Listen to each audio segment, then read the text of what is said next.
Boy, do they love their lacrosse in upstate New York, and what a treat we have for them today and for all lacrosse fans. Quarterfinal action in the NCAA tournament. Georgetown and Virginia, the 7 and 2 seeds respectively. LFG.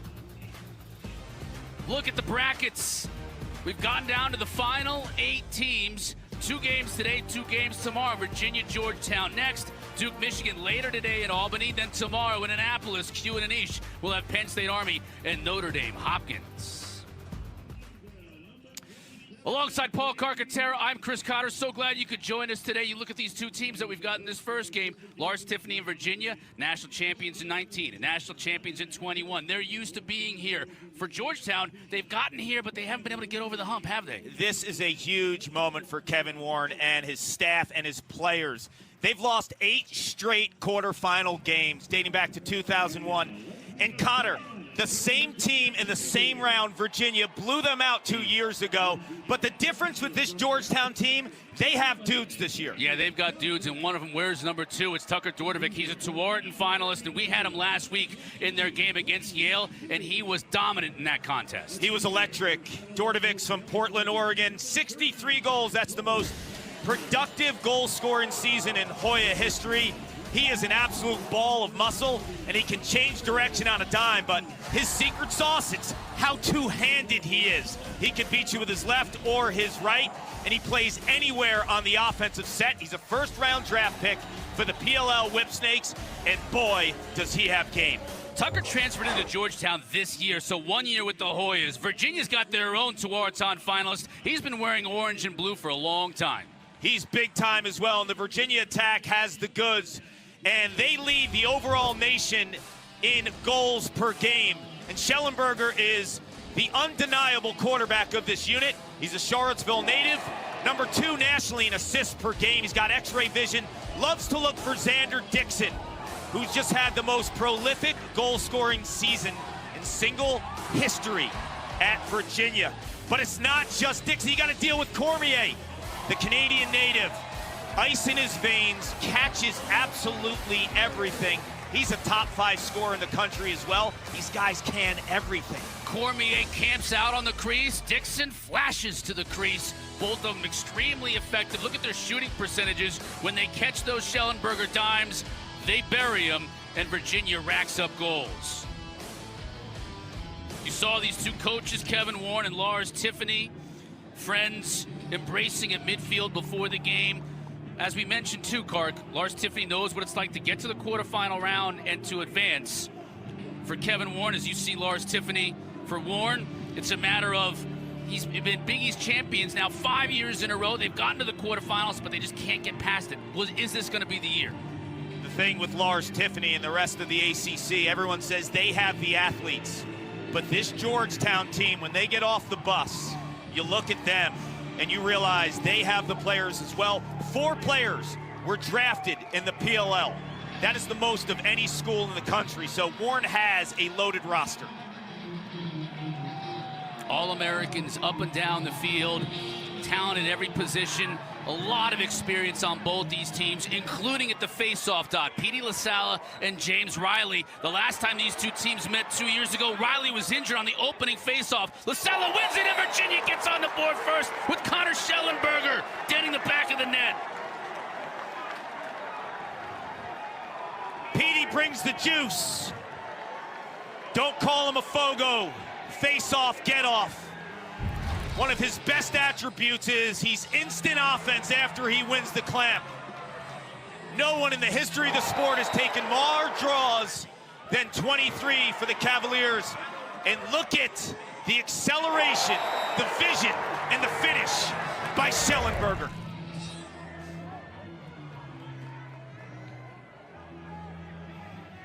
Almost a replay of the last time you and I did a Virginia game 2 weeks ago against Notre Dame in Charlottesville. Schellenberger scored right off the opening faceoff. Here comes Speedy again. Will it be a replay? Schellenberger takes that extra step inside, and he scores again!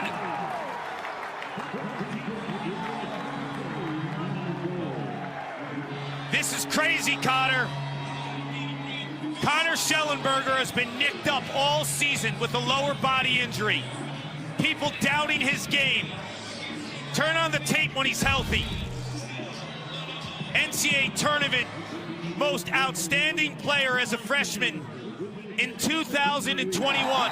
And look at the counter move. The first shot by Schellenberger was a catch and shoot.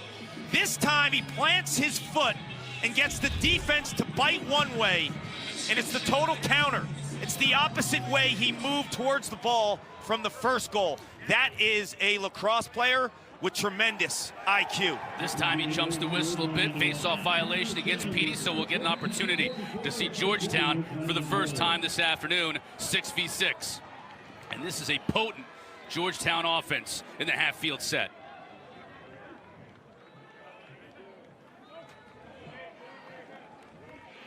Number 3, Nikki Solomon.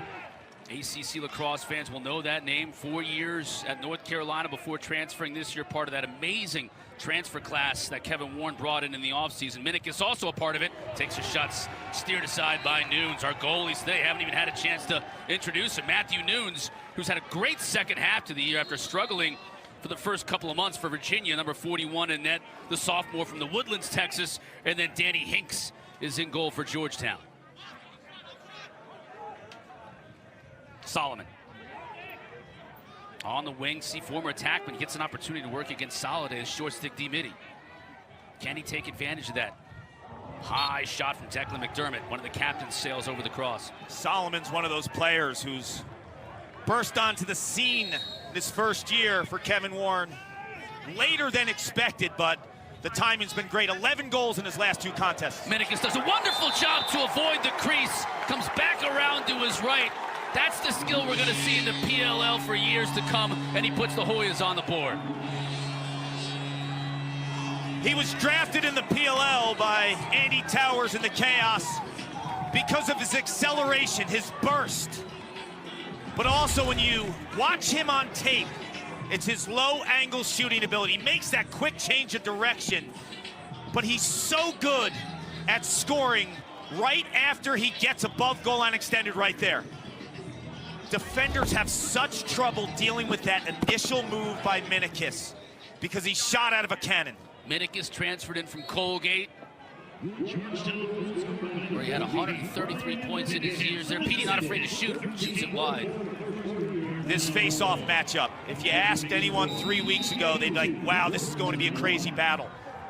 But James Riley's been nicked up. He's had a hamstring injury the last few weeks. Petey LaSalla, who was in a boot earlier in the season, is as healthy as he's been.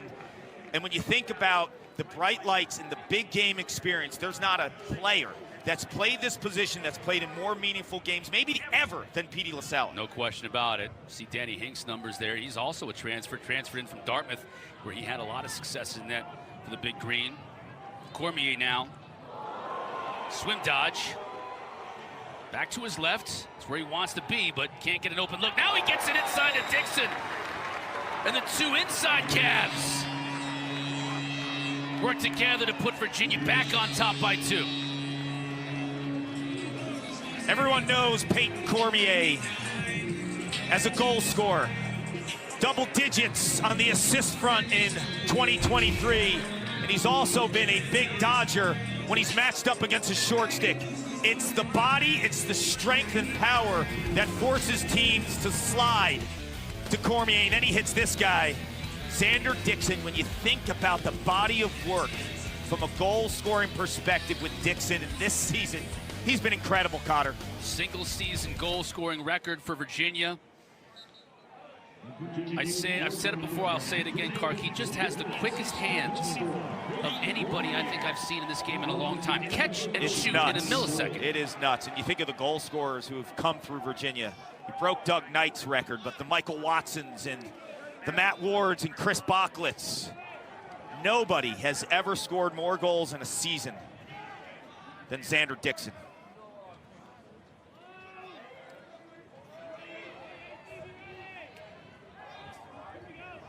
Aiden Carroll, part of the second midfield line on. Bundy's still on there for Georgetown, so Carroll's getting a little bit of run. Here's Tucker. Big matchup here against Kastner. Tucker gets the left hand free and scores. Round 1 goes to Tucker Dordovic. Take note of where he's dodging and scoring from. He can beat you anywhere in the offensive zone. right, left, up top, the wings. That's what makes Dordovic so effective. 8 straight games with 4 goals or more. That's his 64th of the season. And I'll tell you something, Connor. He is a natural righty, and look what he does with his offhand. It is crazy, the placement and the sheer speed of that shot on the run. Coach Staggs, head coach of the Whipsnakes, knew he needed another outside shooting presence, and Tucker could give him that. Give him that. He could give them a wing dodger. Yep. A guy that's really played everywhere. Think about the 6 goals he scored last week against Yale, almost all of them in very different fashion. 4 of them were left-handed, and he's a righty.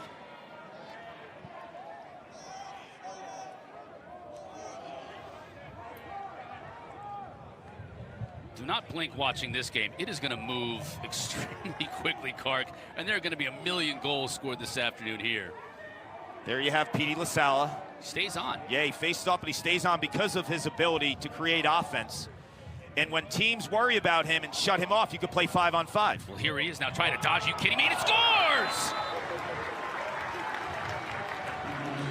Doesn't even know the meaning of the term FOGO. This is a lacrosse player. You saw Riley lost a stick, and immediately Petey said, I'm going to the rack. But that's a guy with the sixth sense, Cotter, to understand how the game flows offensively, right? The instincts. Doesn't have to be told what to do, when to cut, where to go. Little spin and face dodge. That is tremendous offense by Petey LaSala. He beat a pole. He beat Wally Halpert. He was an incredible running back in high school. Out on Long Island, Lars Tiffany found him later in the recruiting process, and boy, oh boy, did he find a gem, because his freshman year, he became the guy. 2 goals in the national championship against Yale in 2019. He's been doing it ever since for Tiffany. Scored a school record 43 touchdowns as a running back at Rocky Point on Long Island. Squats the most of any player on the Virginia team. Now Cotter's starting to smile. It's ridiculous.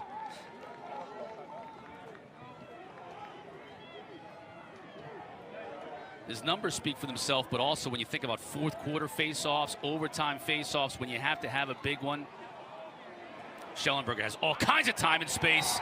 You just can't give him that kind of space.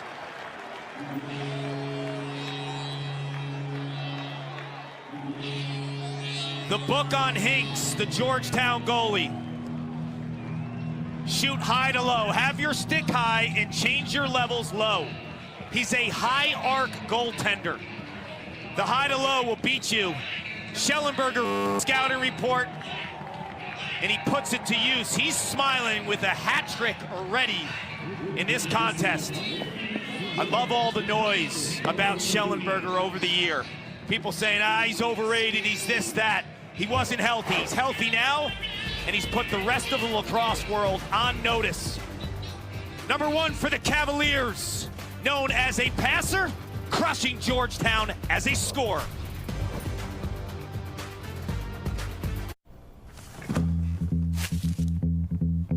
Massage de beuve dans le Royal, baissiner avec 20 minutes, s'équiper son vagina, et voilà. This gonna taste all right.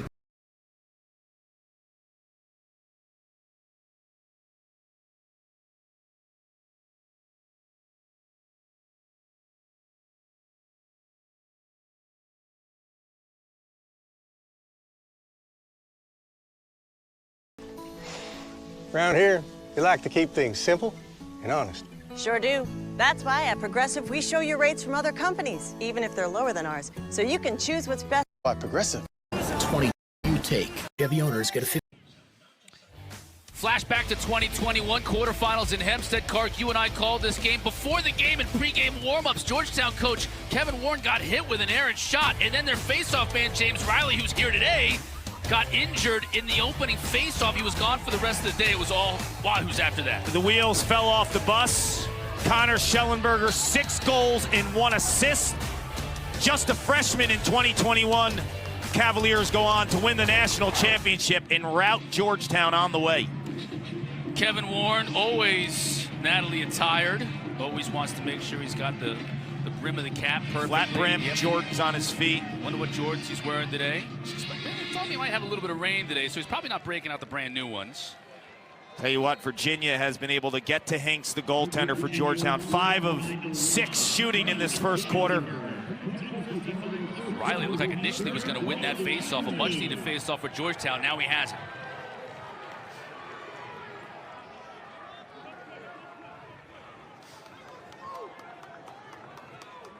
It has been a Virginia onslaught. Georgetown, we thought this was going to be the case, Kark, all day long, is that both teams were going to score a ton of goals. Who could keep up with the other one? You know, it has that feel to it. Like this offense in this 6v6 is just going to have to keep scoring goals just to keep up with Virginia, kind of like last week, but maybe even to a greater extreme. Dordovic. This time the slide comes. It's Chismar. Now he's going to be stuck with Dordovic. He's got a shorty. Can he take advantage? He does. He goes low, but Nunes is there. Now a quick outlet. Evanson can run. 0 and White. He'll take a shot, but Hinks is there to make the stop. It's a big save for Hinks. He needs that from a confidence perspective after Virginia has rattled him early. You talk about the shootout. It's the goaltending. That's a nice play, but it hits the pipe. Dylan Hess had a really good look at it. Went low to try and beat Nunes. Hit the pipe. Stays with Georgetown. We talk about Virginia's offense. This Georgetown offense is scary as well. You have a guy like Solomon with the ball, 11 goals last 2 games. Obviously Dordovic and then the speedster Minikis. They could beat you in a variety of ways. Like maybe this way. No, Solomon misses. Had Nunes out of position a little bit. Solomon couldn't quite get it on cage. Jacob Kelly, 55, in blue. Another transfer from North Carolina. He and Solomon played so many years down there in Chapel Hill. Bundy. On the run, scores. That looked like that handcuffed Nunes a little bit, that bounce shot. Oh, and don't forget about Bundy, right? All he is a first-team All-American, a top-4 midi a year ago. He's got 31 goals on the season, and Tucker Dordovic and Minikis are the headliners this season, but Bundy has the confidence to attack a long stick as well. And very few midfielders in the country will go after one of the 4 long sticks on the opposition. Bundy has the green light because of his ability to shoot on the run and his athleticism and speed down the alley. 1 gold with Team USA under 21 this last summer. Now we get a whistle. We'll get an illegal procedure on the face-off. It's going to go against Georgetown. Fresh shot clock. New possession for the Wahoos. Thomas McConvey, number 12 in white. First time we've even mentioned his name today because they've been scoring so quickly. No midfielder in college lacrosse over the career has more points than McConvey. Dixon looking for a cutter. He's got his defender hung up. Still looking, plenty of time on the shot clock. He can take his time here and try and find somebody. Tried to find McConvey, who got held up. Cormier cutting to no good, but there's number 1. What patience from Xander Dixon at X, just waiting for number 1 to come open. Schellenberger's 4th of the game. Flip the script. We're accustomed to Schellenberger feeding Dixon. But when you watch Xander Dixon's journey as a lacrosse player, he grew up behind the cage. He was a quarterback in high school, feeding and passing at the Brunswick School in Greenwich, Connecticut. Comes to Virginia, becomes a inside finisher, an off-ball guy. But that's where he made his living prior to arriving at Charlottesville. And that's the sixth sense of all of Sean Kerwin's offensive players. They know when to cut, how to cut. The timing and the patience. When you talk to Lars Tiffany's, he told us this week, these guys have played together so long, they waste little time on trying to instruct or to revisit their schemes. Beautiful job by Saladay, but it stays with Georgetown. Yeah, Lars says, we'll talk about something, and they'll say, like, oh, you mean like what we did against North Carolina Yeah, last they'll year? interrupt them midway. Oh, yeah, that. Exactly. You remember that. Okay, just do that. So you get to focus on other things, more on your opponent, less of your install, and those valuable minutes throughout the course of the week. When you have the veterans, these guys have been around forever. Patrick Krogan, number 24, Big East Freshman of the Year, showing you that depth that Georgetown has at midfield. Jordan Ray, part of the second midfield unit. Here's Krogan. Started several games this year for Coach Warren as Solomon was kind of figuring out whether he was going to be an attackman, whether he was going to be a midfielder, and getting into his role. Coming upfield, finding the back of the net. That's Minikis. That's patented for number 13. Duke won a national championship 2013 and 2014. They were led by a player named Jordan Wolf, and his explosiveness behind the cage between this spot and goal line extended was crazy. Brian Minikis has that type of explosive ability. And Connor, his first goal was low angle with what hand? His right. This time it's with his left. So the two-handedness of this offense, Dordovic, Minikis, Bundy, they have options when they attack a defender and they watch the hips of the defender, and based on where they're hedging, that's where they counter.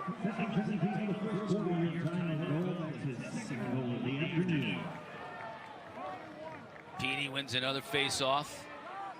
As Clark mentioned earlier, Riley has been banged up.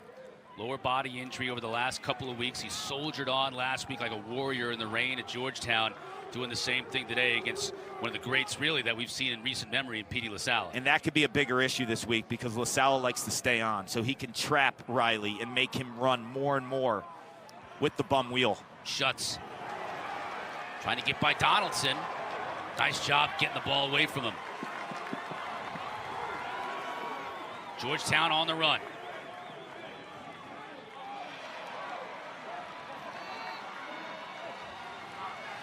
Ball dislodged. Virginia gets possession. Neither team wants to slow down at all. I mean, not even a thought. Zinn, no slowdown in his game ever. To Schellenberger. Now, wait a minute, Zinn just put his hands up and said slow down? Would you slow down if you had these athletes? It's crazy. No, coaches give the green light. Oh, and just a miscommunication there. Schellenberger tried to get it to McConvey, and he wasn't even looking for the ball and just throws it out of bounds. That's a rare sight for this Virginia offense. Yeah, it's a rare sight in lacrosse, right? You're the adjacent guy. McConvey just took a nap.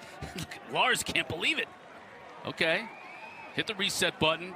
Good opportunity for Georgetown to get within one here.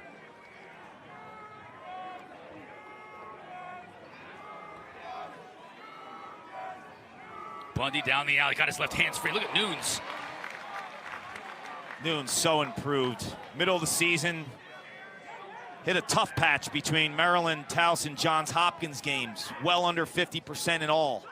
That was the question for the Cavaliers. Do they have a goaltender? Well, he's answered the bell. Yeah. The last 5 weeks, Matthew Nunes has responded. He went to Notre Dame that first game and had a great game in South Bend, and that was really the start of this run for him. Schellenberger, look at the quick passing. Connor, McConvey, over to Cormier. Schellenberger has not missed yet. He's 4 for 4, 1 in white.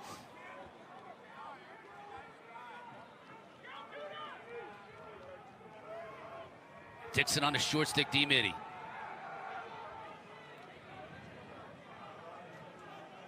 See what he can do dodging. So great off ball. Opts to run a little clock here. Still 20 seconds left on the shot clock. Tough angle. Hinks makes the save. You watch the Virginia shooters. They have a scouting report to shoot high to low. Good outlet to Halpert. Tucker on Sawstead. He'll wait for substitutions to come in. Declan is one of them. Nicky Solomon, number 3, coming on as well, the graduate student from Alpharetta, Georgia. We've seen some flip-flopping from Virginia between Cade Sawstead, 11 in white, Cole Kastner, 39 in white, in terms of who's guarding Minikis, who's guarding Dordovic. There's some flexibility to defend those two. With two monsters in 39 and 11. Beautiful feed inside, but McDermott couldn't bury it. How did that get through all those white jerseys? That was an incredible pass by Graham Bundy Jr. The through pass to the backside. He's sweeping to the far side. And to make that pass across his body, margin for error is nothing.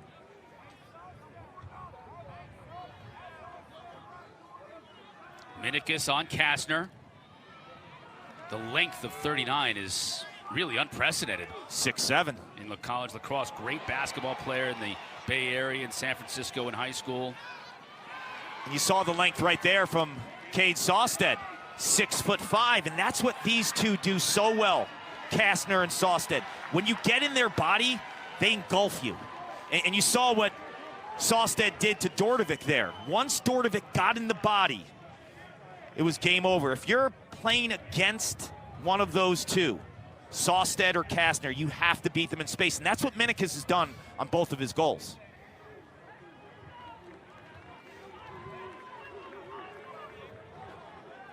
We're in a scoring drought here at Albany. It's like grapes of wrath kind of a drought. I thought we were going to have a goal every 20 seconds at the start of the game. A little bit of a slowdown, as you might expect, with the ebbs and flows of a game, but here's Connor looking to change that. Jump shot, Hinks. Now Hinks is starting to warm up a little bit. Seeing it well.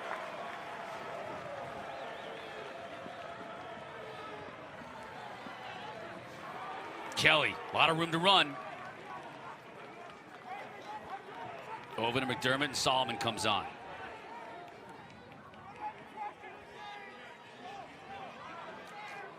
Nunes, high arc, comes out to challenge the shooter.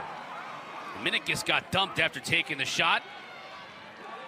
He had the step, though. Yeah. 13 in blue for the Hoyas. Right now, it's pretty much unguardable in terms of his dodging, his one-on-one playmaking ability.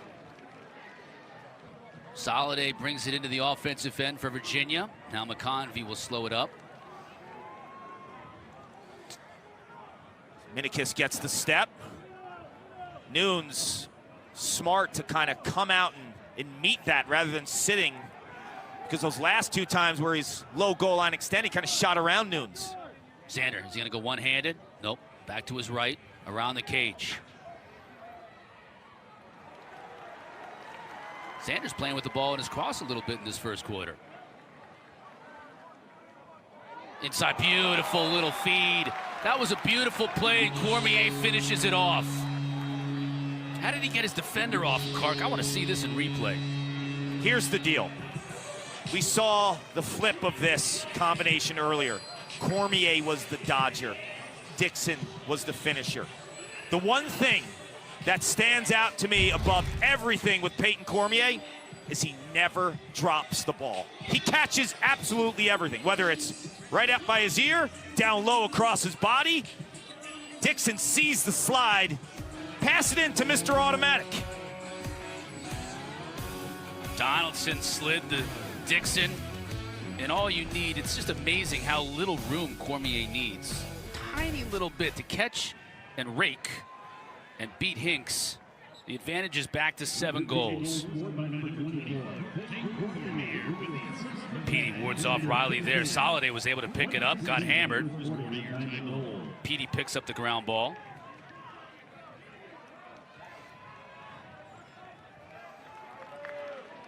$11 goals, less than a minute left. Is that what you thought? That's maybe even a little bit more than I thought. I thought we would see a lot of fireworks, but the way the first 5 or 6 minutes of this game was amazing.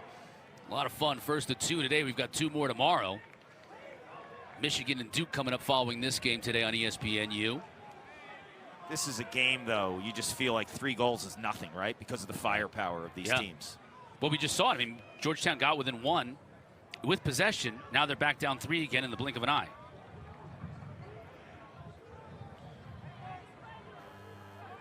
Patrick McIntosh now watching the clock, letting it wind down a little bit. Not wanting to give Georgetown one final opportunity. Shot clock, not a factor. Connor will look to dodge. Comes off a pick, now he's got a short stick on him. This is the matchup he wants. Slide comes. Look at that head up, though, directing traffic. Cormier shoots! Hinks is there right at the horn. Did I tell you he catches everything? That's unbelievable. He catches everything, Peyton Cormier, 24 and white. Thought it was all in desperation, and Cormier got a really good look and forced Hinks to make the save. And Georgetown has needed Hinks in every save he's given them. What a fun first quarter we've had. 3 more in this game, and then a whole nother game still to go. At the first quarter break, Virginia up 3.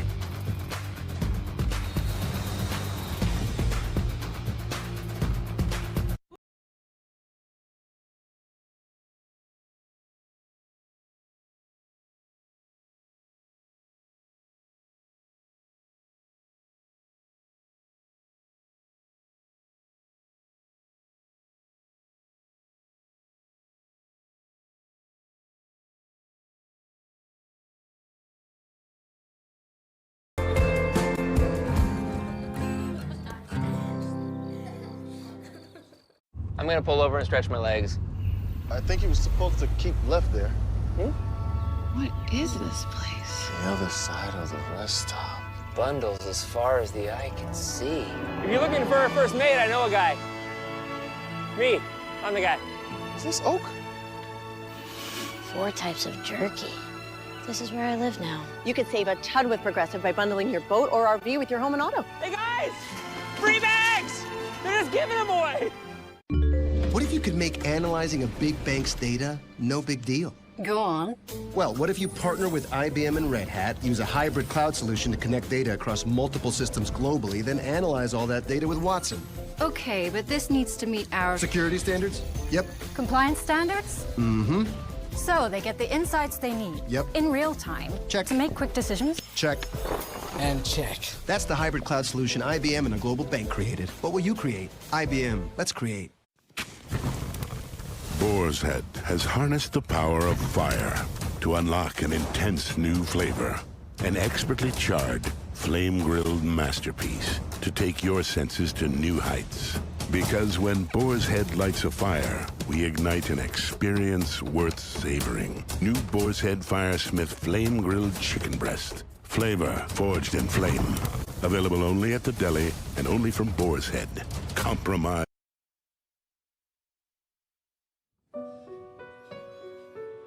Sadly, we lost the great Jim Brown yesterday, one of the great athletes, really, Clark, in recorded history, to be honest with you. A great football player, a great lacrosse player at Syracuse, and a huge advocate for the sport. He always talked about how, despite his exploits with the Browns in the NFL, lacrosse was his favorite sport.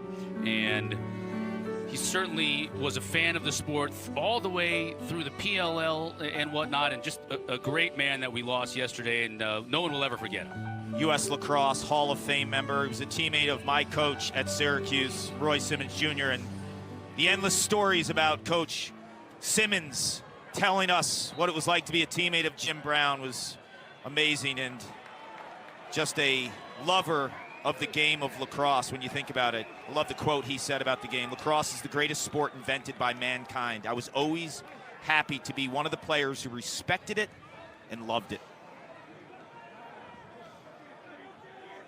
Also one of the last, you think about legendary athletes, information nowadays is so prevalent. He's one of the last athletes where you hear stories about him and you're not sure whether they're true, but you want to believe that they're true because you think that he's capable of doing it. There's some video of him playing lacrosse in the 50s at Syracuse, and the quickness and the size, he was different. Yeah. The stick skills too. Yeah, it's pretty amazing because you saw the physical prowess, like some of those pictures you see of him playing lacrosse at Syracuse. Just different. 7-4 as we start this second quarter. McDermott had a look, opted not to take it. Up top to Tucker Dordevic. Here's Bundy. Scored a goal on the run in that first quarter as the Hoyas try and keep up. Good look, and Kelly buries it on the far post. What a pass from Graham Bundy.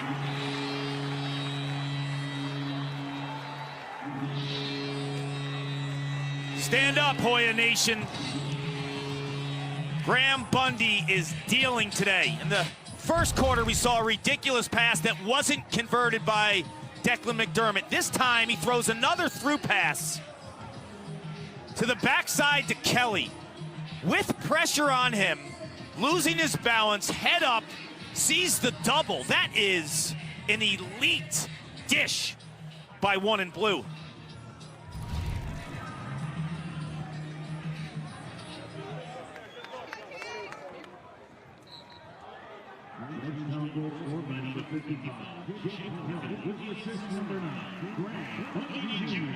Face-off picked up by Chismar.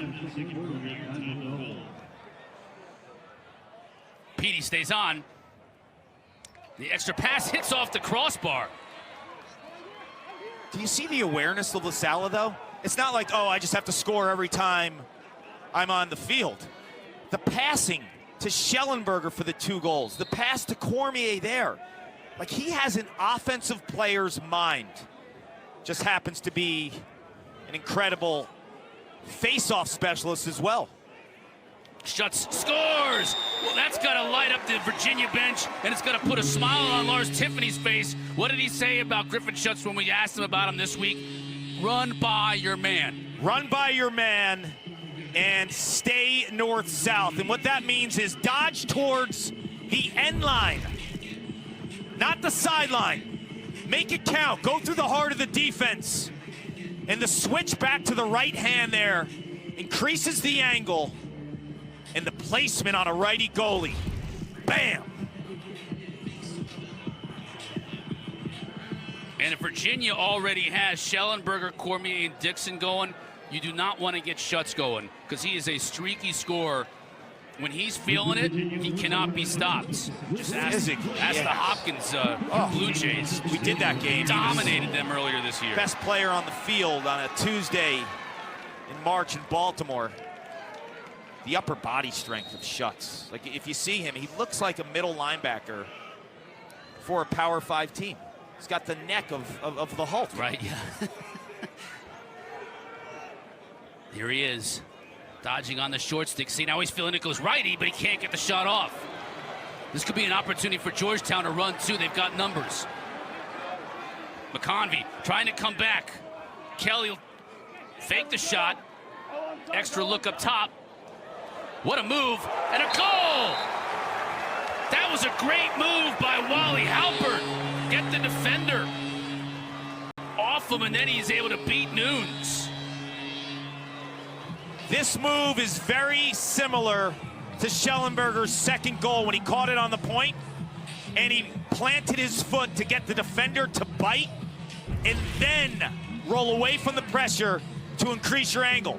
Wally Halpert with an incredible move right there. Look at that plant foot. Defenders shouldn't be doing that. But he understands, I'm going to get away from the pressure. It's twofold. Getting away from the pressure, but also increasing the angle. There's more net to look at. Just Halpert's 3rd goal of the year, but it gets Georgetown now back to within 2. So it's yo-yoing between a 1-goal and 3-goal deficit for Georgetown. LaSala wins. No advantage. Back to Chismar. It's the little stutter step, too. Petey's like, it's like a cat and mouse game, right? So low to the ground, that low So center low. of gravity. What's Lars Tiffany going to do when Petey graduates, right? It's just like so many of these players on this team. He loses a lot from this team because he's had so many of these guys now for years. You throw in the COVID year, it's like 5 and 6 years for a lot of these players. The opponents are getting sick and tired of hearing the names, I'm sure. It's the same group of guys. Sawsted's been there forever. Schellenberger, Petey, Soliday. Connor. Yeah.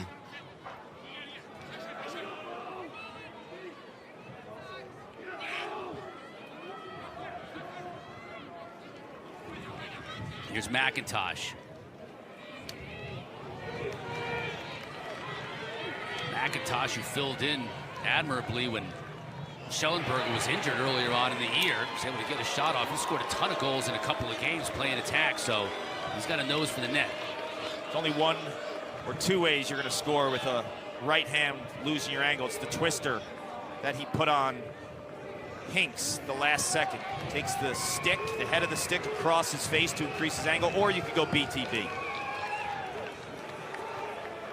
Behind the back.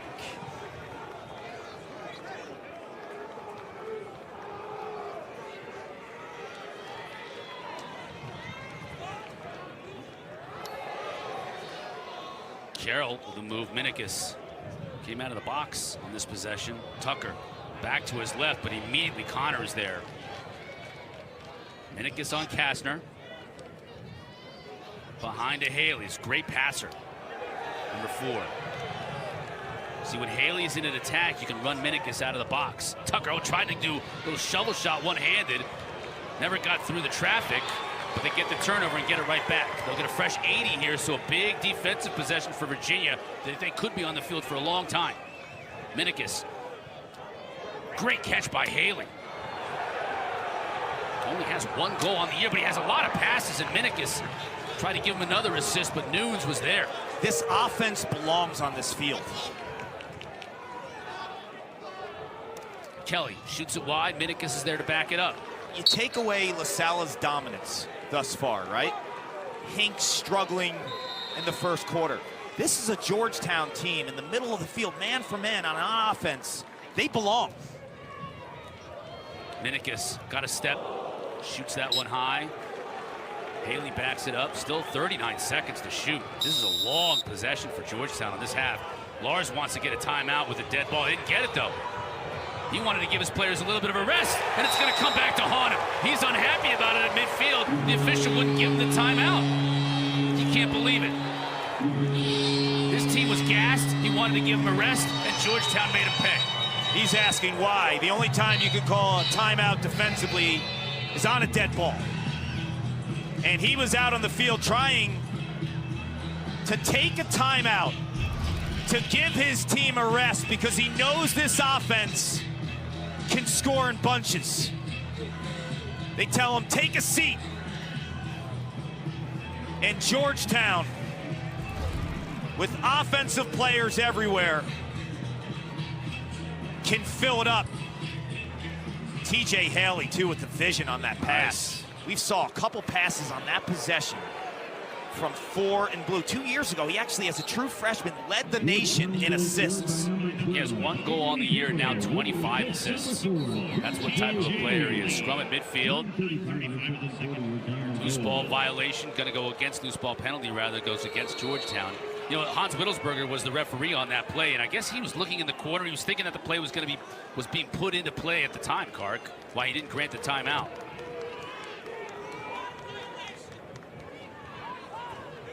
Wasn't to Lars' liking, and his team now is up just a goal. Georgetown has wrested a little bit of momentum back in this game. Liaison, number 50, former Stanford linebacker, on the run. At practice yesterday, I was watching Ricky, 50 and white, take that same shot, and boy, oh boy, is it powerful. When he gets ahead of steam between him and Schutz, you talk about a bunch of beef moving at high speeds. Schellenberger, now he's got his defender hung, comes back around, uses a pick. Here's Miazon.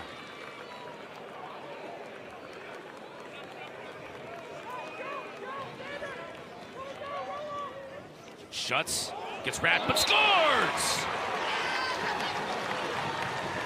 What did you say earlier about his strength?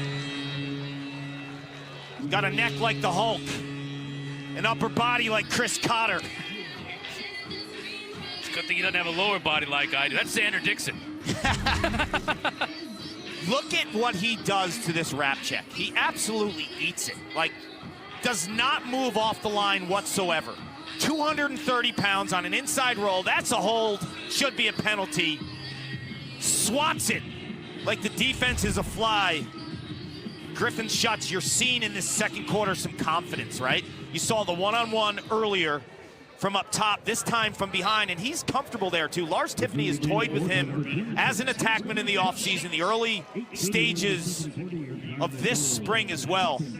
But the big question for Georgetown is, can they make stops? Can they stop Petey at the face-off X, and can their defense with Hinks in the goal handle these haymakers and punches from Virginia?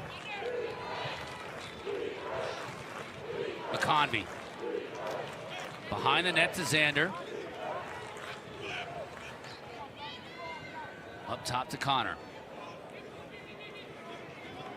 Schellenberger now up top. Look at the attention he draws. Garno, he can shoot from distance. Got a shorty on him, but he can't get his hands free. Connor now picks it up. Still plenty of time, 30 seconds to shoot.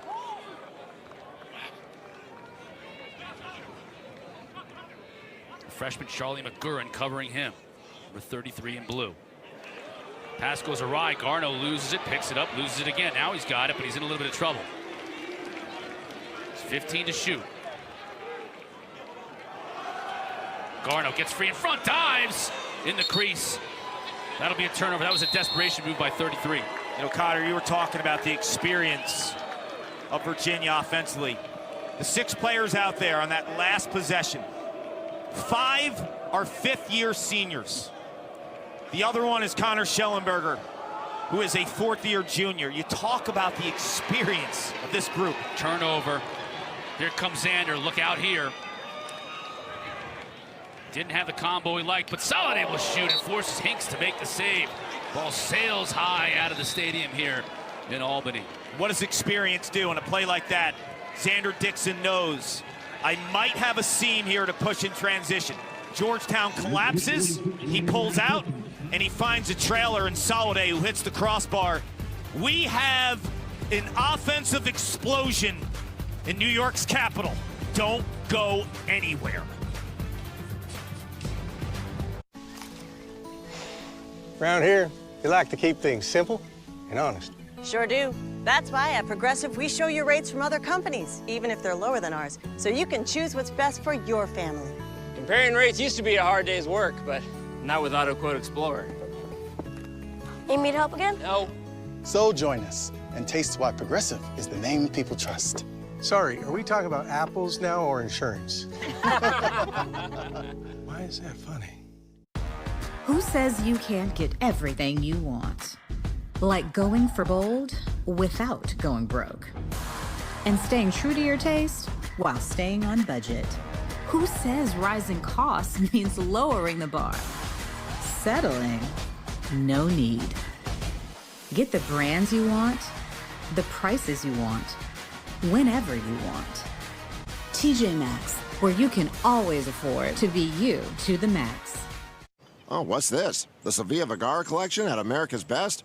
Wow, amazing styles and unbelievable prices? Now that's quite the duo. Get 2 pairs of Sofia Vergara frames plus a free exam for $89.95 for a limited time at America's Best. At Olive Garden, nobody loves Alfredo quite like we do. We make it from scratch, so you can enjoy it poured, twirled, or dipped. With our one-of-a-kind Alfredo, the possibilities are endless. Goldfish. Can I get a handful? Sure.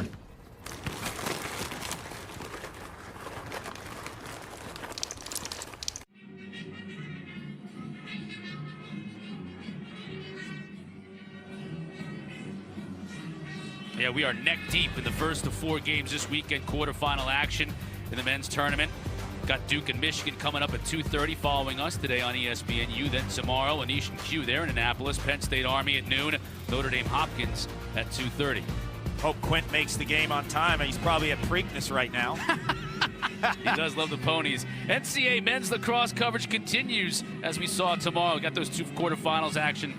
Catch the action from Annapolis starting at noon and then 2:30. For more information on the 2023 Men's Lacrosse Championship, visit NCAA.com. That's your home for all 90 NCAA championships. We got a ton of them going on right now. This is the time of year. The best. I wish this time of the year would just stand still a little bit. All the spring sports are coming to a head. I'm working the ACC baseball tournament this week in Durham before heading to championship weekend. We'll find out 2 of the teams today that'll be playing, 2 tomorrow. McConvey just couldn't get anything on that shot. Baseball. You're mentioning baseball. What's that? This time of year? Come on. May Madness, man. All lax. I never loved the May Madness. I always thought it should be mayhem. Call it whatever you want. Thing. Garnett wants to call this a goal. That must have hurt because that hit off Jack Leary, but here comes Leary. He doesn't care. Looking for instant offense. Minikis, head up, back behind the cage. He'll wait for reinforcements in the form of Nicky Solomon.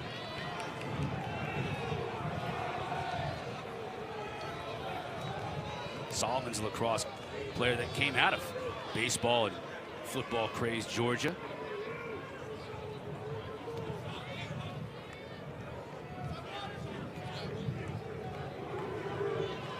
Now McDermott. On the run, working on Chismar, decided not to take the shot, gets a better look here, fires it wide. Virginia has the 4 long sticks, the 2 shorties. Graham Bundy Jr., Declan McDermott right there, 1 in blue, have more options in terms of breaking down a short stick. Tucker's now on Kastner. Here's Solomon on the shorty, Soliday. Now the help comes, double team from Chismar to Haley up top. McDermott. Thought he had a little bit of an advantage, but Matsui closed it down. Good to see 22 in white back out there. Just a couple of games with injury. Wow! Wow. Upfield is Minikis.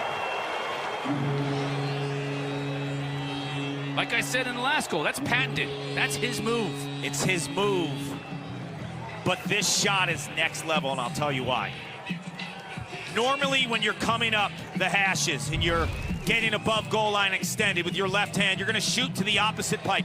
This tells you the technique in his shooting stroke and snapping his hips and getting aggressive to beat the righty goaltender to the left side with hardly any net.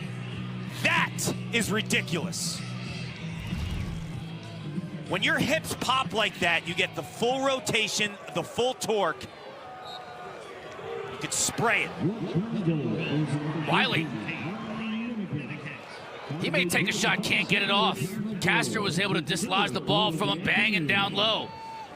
That's Suey with a nice ground ball. Taken away from Tucker. Here comes Connor in Virginia. Think about that timeout Lars Tiffany wanted, right? Georgetown, after the no timeout call, gets 2 goals. It's a 1-goal game. And you just feel every time either team has it. Like if you're a relative of a goalie in this game, this is not a game to watch. Sweating it out, McConvey. Hinks makes the save.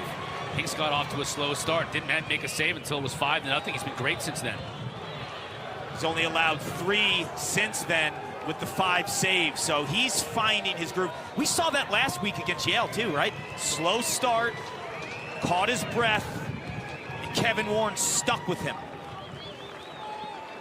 You know, Hinks isn't a goalie that's gone the stretch for Georgetown. Yeah, no, I mean, Scharfenberger played quite a bit this year. Hinks came back, I think, in the Marquette game, but really only the last 3 or 4 games for him is back as a starter.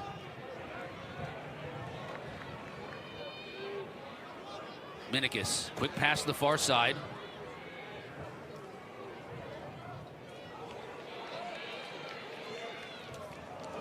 Minikis just tried to feed that through traffic, and Kastner, the wingspan of a condor, had nothing to do with it.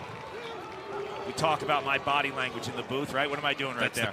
The wingspan card. At least you're not punching me or tackling me or choking me, which happens often after a big goal. That's what 6-7 does for you. You knock down all those passes. Minikis is accustomed to just getting that pass to X. Next player up in the rotation offensively, but when 6-7 is staring at you, it's a different ballgame. Virginia just 2 of 10 shooting in this quarter after shooting the lights out in the first quarter. Big part of that is Hinks.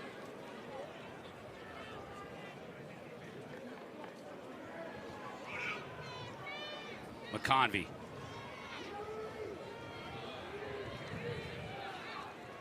Shuts. McConvey got dumped, gets back up. That didn't feel good, limping around a little bit. He should be all right. Shuts just trying to muscle his way in. Beautiful double team. McConvey initially looked like he might pick it up, but Connor gets the ground ball. 15 to shoot for Virginia. That's a big collision. Shuts feels the worst of it. And it forces a turnover eventually. Good defensive possession by Georgetown. That was great defense. The timed double by Will Bowen. First round draft pick in the PLL to the Chaos. They know they have to support that matchup. He slides at a perfect time. Once Shutt started his roll, His back was turned to him. Bam! Dangerous pass. And a great job on defense by Virginia to knock it loose. Now it's trouble. Cormier misses the cage.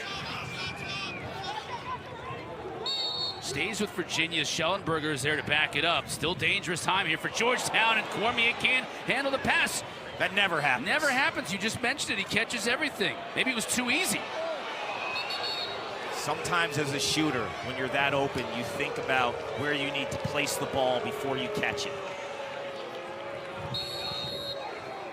Got a lose against Georgetown, so possession for Virginia. These are two teams that are used to scooping up ground balls. The two best teams in the country at doing it. Tells you about their athleticism and their toughness. Virginia, dating back to the Dom Starsia days as well, has always been at the top portion of the country in terms of ground balls.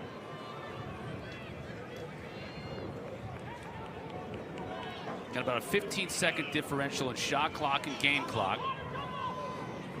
So Garno and company can hang on to it here. Run a little bit of clock. Virginia's got 2 timeouts on the board if they need or want to use them.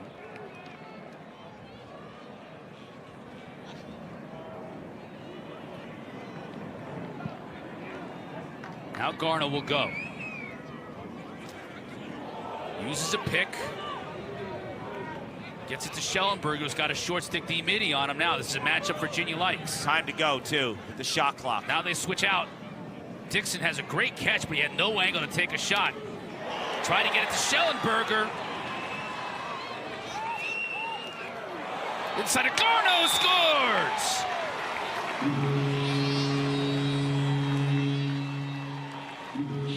With just 3 seconds left on the shot clock.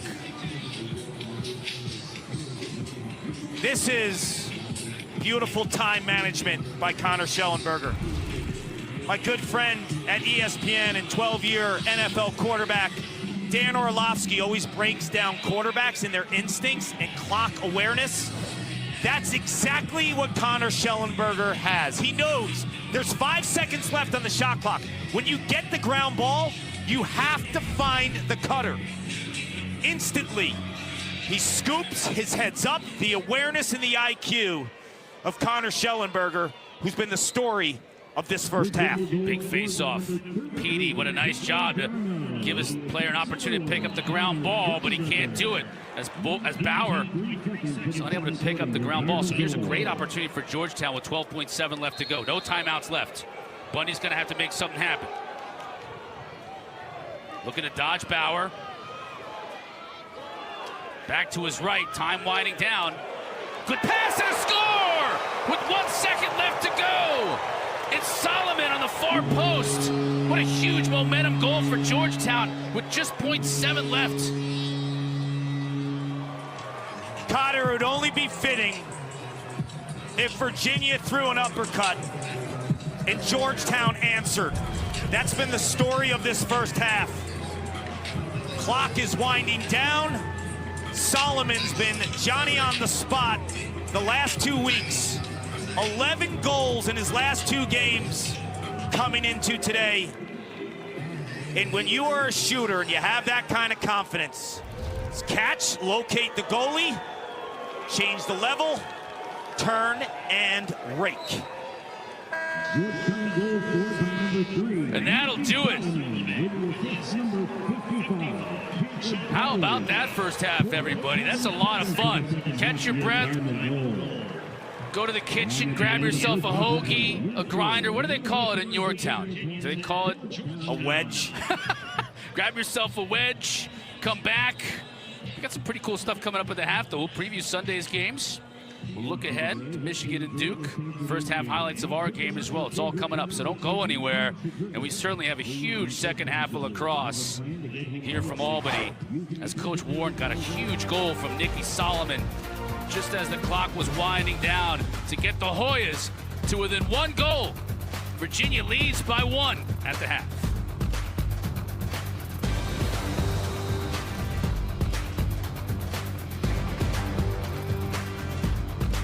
I'm gonna pull over and stretch my legs. If you're looking for a tud with broke to the max. G+, the first three. It really gets my heart going, but it does the same for my sweat. I'm always racing against time. Ramen noodle soup will put an end to your drive-through dinner rituals. It's time to bring out the cuckoos. It's a fast. Venting our network. Fast. Reliable. The Virginia fans have made the trip, as have the Georgetown fans here, and they have been treated to a great half of lacrosse. 10-9 at the break. Virginia with the 1-goal lead. Cotter and Clark with you in the booth. Man, I need a lozenge. I was yelling and screaming like 30 seconds into that game with goals. Everything we expected, right? I mean, high-scoring game, back and forth, close. It had a little bit of everything. The transition, the shooting, the tempo. But the counters were the best, right? Once you felt like Virginia might be going in a direction to do something big in this game, Georgetown answers. Here's the thing. They may have to replace the nets today because here at Albany, because our second game, I think, is also going to have a lot of scoring. It's Duke and Michigan. Michigan's really the darling of this tournament because of the breakthrough year that Coach Connery has had, but Duke can fill it up. I think he was supposed to keep getting the ball to the right men in the country. That's going to be big as the field could tilt in Army's. Can they contain the Kavanaugh brothers in Notre Dame? That's really a big question in this game. That's the big question. No, I think we got it. Yeah, let's focus. Boar's Head. Here, 2 on that number, but it's also what he does with the ball after he wins. He was instant offense in terms of finding Connor Schellenberger, who had 4 goals in the first half. But Petey did it on his own, too. A little whirling dervish. The spin move, the back of the net. Everyone's been asking about Schellenberger. Where is he? Why isn't he playing at that same elite level? Well, now he's healthy. Comes into the game number 2 in the nation in assists per game. But today the story has been him as a goal scorer, hitting the back of the net 4 times. He's been incredible. And then for Georgetown, they've taken every punch and delivered a counter punch in the first half, and Brian Minikis is a big part of it. You could argue the hardest Dodger to defend on this field today has been 13 in blue. Brian Minikis doing it with his right, doing it with his left. It's the explosive nature of his dodging, the plant foot, and the way that he shoots with low angle and the variety of his shots at that spot.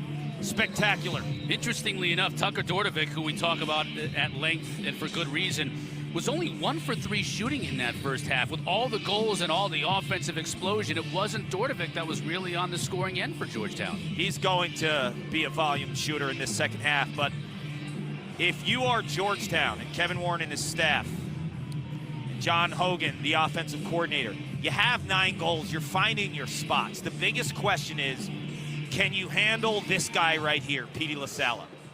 He is so clutch in NCAA games in May.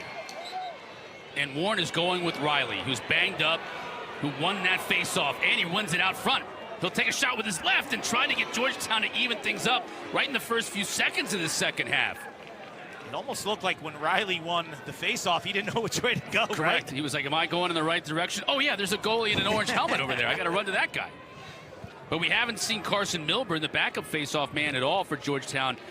You know, it's like Kevin Warren is going with the, the horse that he rode in on. You know what I'm saying? Yeah, we saw kind of a two face-off committee type of scenario last week against Yale because of Riley's injury, the hamstring.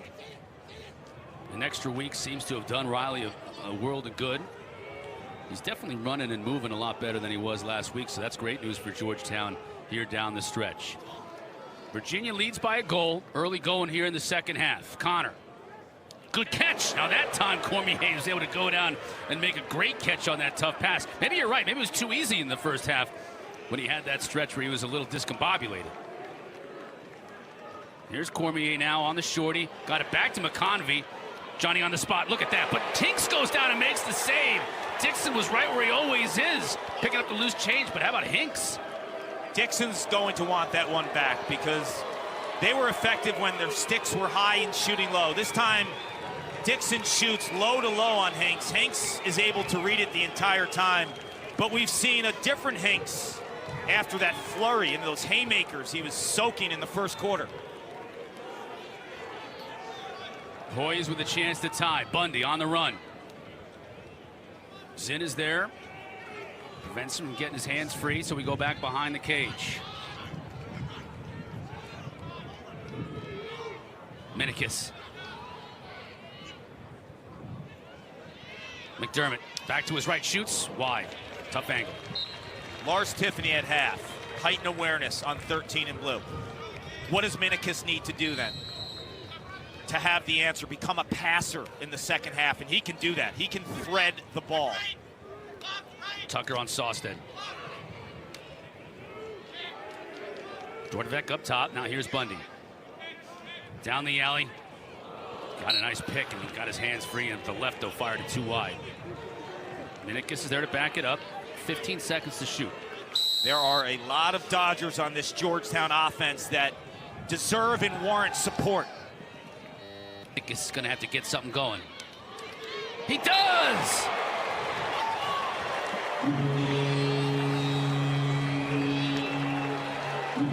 I can't believe he didn't choke me or punch me on that goal. There's plenty of time left in this second half. That's ridiculous. Because my hands are up in the air. That's why. They are. Your hands are up like, what more can I say about this? This is a situation when a player gets into the zone and he says, I don't care who's guarding me. If it's Cade Sawstead or Cole Kastner, I'm going to the rock because no one can match my feet. He is so good at X and changing directions. And the critical thing is, we've seen Kastner and Sawstead, who are 6'5", 6'7", defend smaller, quicker guys, but Minikis is smart enough not to allow those two defenders to get into the body. He is beating them in space. Every time those guys try to wrap their arms around him and engulf him, he counters with space. And if you watch him, rarely are you seeing the defense making contact with him. It's been masterful in terms of how he's setting up his dodges. The Hoyas deliver the first blow in the second half. We are all tied at 10 apiece. Garno looking to dodge out of the box. Defender avoids a pick. Now to Schellenberger up top. Being guarded by Halpert. Now he gets a shorty on him. Here we go. Godin is on him, but that's advantage Virginia. Swims, shoots, scores!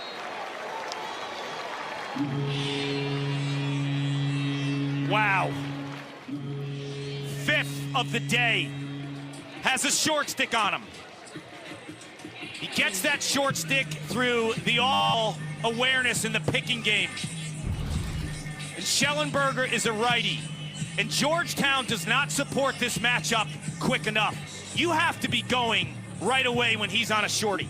And this is a player, as a freshman, was a first-team All-American as a midi, who dodged a lot from that same spot. So now he has a shorty on him. He doesn't have to stay behind. He can then basically keep his offense in the same set because of his versatility. If he goes behind, it gives Georgetown too much time to set up and slide, Cotter.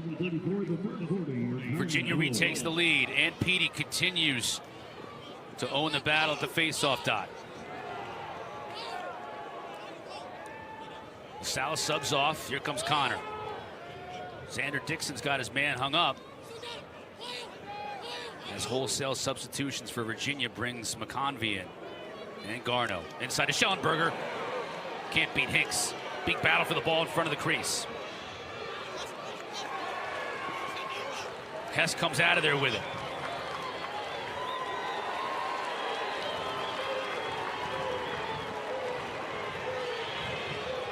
On the run, Halpert.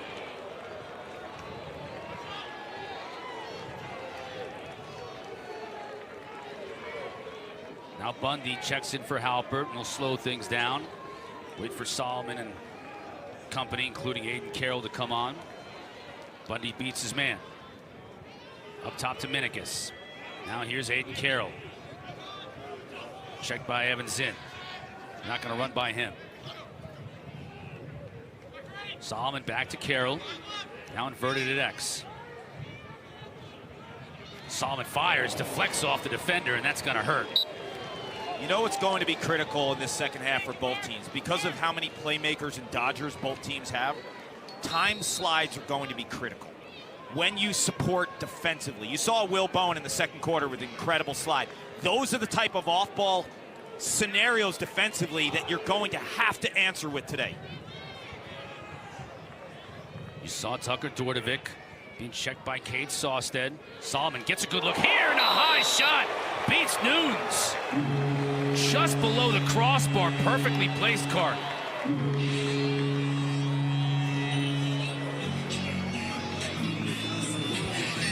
Connor, this week we were talking about seniors, their last run, finding some gold in their game. Nicky Solomon has found that. In 1995, my sophomore year, we won a national championship, and there was an unknown midfielder named Nick Licambelli. Nobody knew about him. He wasn't the top guy on the scouting report, but he delivered with a massive punch down the stretch in May. And Nicky Solomon is playing the best lacrosse of his career in his final run. And he's such a hot shooter right now. He would not have taken that shot 3 weeks ago. But when you have 11 goals in the last 2 games, you have the green light to do it.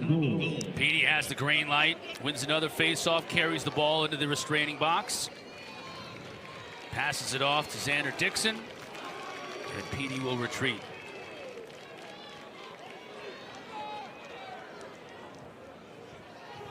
Shuts McConvey and Garno.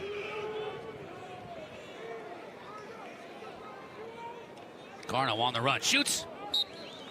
Didn't get a lot on it, but he couldn't get it on target. Schellenberger backs up, though, 48 to shoot for the Wahoos.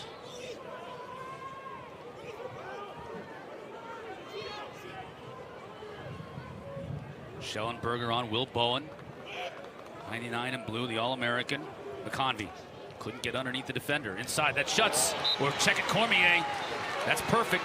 Perfect execution for Virginia. Back on top. It's the passer, it's the finisher. Do you remember in the first half I mentioned Dan Orlovsky about breaking down quarterbacks? Well, he texted me at half. He said Connor Schellenberger reminds him of Joe Burrow. Why? Tactical, flawless mechanically in chaos, pinpoint accuracy ball placement. That's what you see right there. The ball is exactly where it needs to be for a shooter. He hits him right by the ear, right in the stick. Cormier doesn't even have to move. He just has to beat Hinks, which he did. And Virginia now back on top. Riley battling at the dot, wins this faceoff. It is a punch, counter-punch game right now.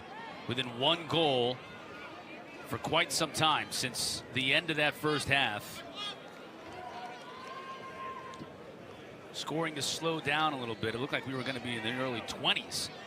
First 5 or 6 minutes of this game, it was furious. Bundy. Nothing there. Back up top to Tucker. Working on Sawstead. Sawstead is just a physically imposing defender. Number 11 in white. But he got just enough, though, to test Nunes. And Nunes is able to pick off that pass. You know who's physically imposing as well is Dordevic. We were at practice yesterday. You see the size of him? Yeah. His legs are massive. They are. A lot of these players, when you get up close and you're on the field, they're much bigger and much more physically imposing.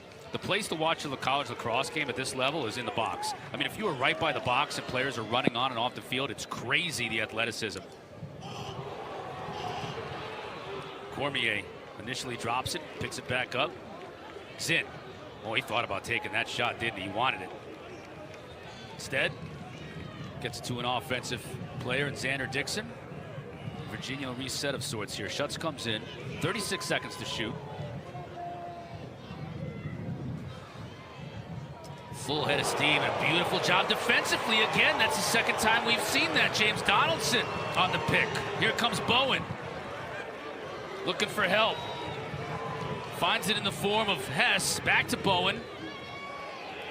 That check by Donaldson was pure guts, because if you miss that over the head in front of the goal, count it. All or nothing goes for broke. Over the head, Griffin shuts. Delivers. Bundy. Thought he might go to the goal. Instead to Solomon up top. Here comes McDermott in.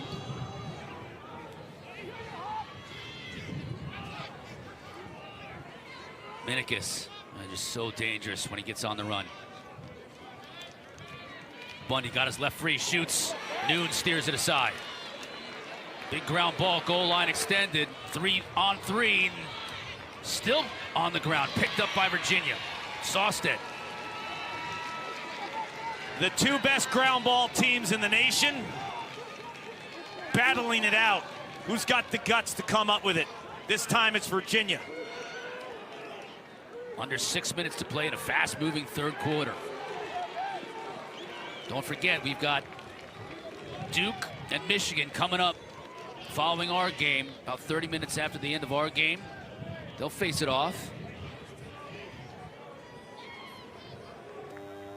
Didn't want to give an exact time, Clark, because overtime is a real possibility here this afternoon.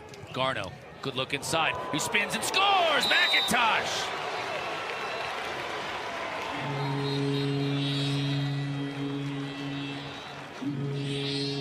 I want all the viewers to just focus on the head of the stick of McIntosh.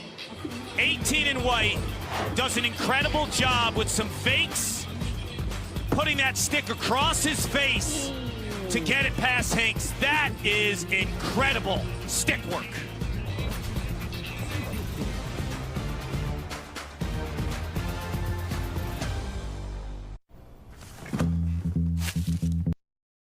From Solomon over to Schellenberger.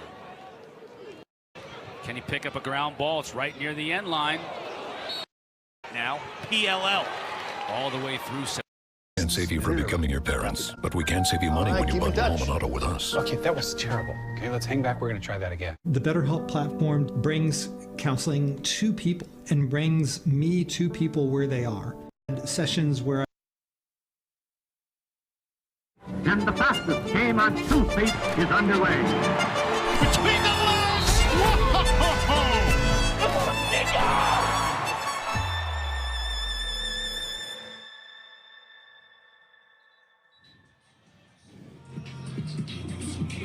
It is back all right, June 3rd. That weekend, Clark, you and I will be back here with a full cast of characters, PLL season beginning. And here are the players that are still in this tournament that were drafted. What a crew. I didn't realize there were that many still playing. Yeah. Some on the waiver after the draft in the 4 rounds. Nevertheless, incredible talent on display this weekend in the quarterfinals. And I love that ESPN has the PLL, because after Memorial Day weekend, I would hit a low. It used to be a real drought. You just be coming down and like, what's what next? Now? Nothing. What now? Well, I'll tell you what now. PLL. All the way through September. And looking forward to that the new lifeblood. Young talent coming in. A lot of lacrosse left to be played this afternoon in this one. 2-goal advantage for Virginia. Clock ticking to 5 minutes left in this third quarter. Minikis has been sensational today, 13 in blue. Working on Cole Kastner. Up top to Solomon. Nicky Solomon's continued his strong play of late, working on Connor. There's Tucker Dordevic.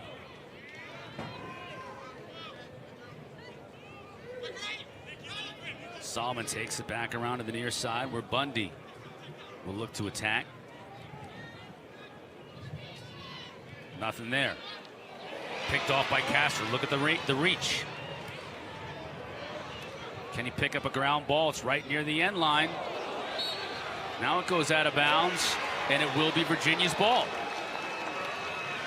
Kastner is so effective in space like that, and he will just close on you and make you think about your passing lanes. This is a game, Cotter. There's just too many playmakers on this field. This game will come down to who plays the better off-ball defense. When you're not defending, who's in unison more? Who's communicating on the defense more? Whose sliding patterns are better? But I'll tell you what, Georgetown only has one caused turnover in this game. And they haven't been able to disrupt Virginia the way Virginia has in spots with Kastner because of his reach. Connor down the alley. Sunderland, the freshman, number 3, getting some run this afternoon. Guarded by Donaldson. Over to Schellenberger.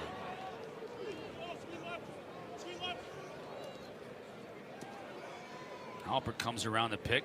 Schellenberger gets it to Sunderland. Bounces off the defender, but can't get the pass to McConvey.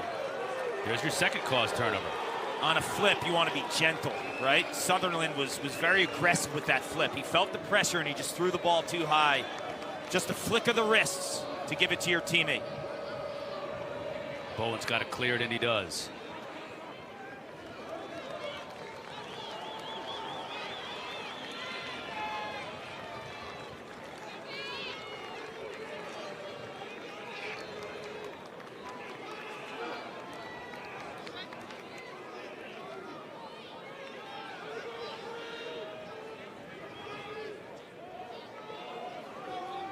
Aiden Carroll on the near side.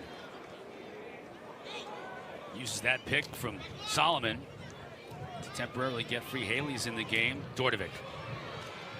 Slide comes. Now Chismar backs off. Gives a tough angle shot, though, to Bundy, and it's, boy, I tell you what, that's a great hustle play by Virginia to get possession back to the Cavaliers. He doesn't like it. He thinks his offense was closest to the ball on a shot when it went out of bounds. The refs disagree, and ball goes to Virginia. Kastner on the run.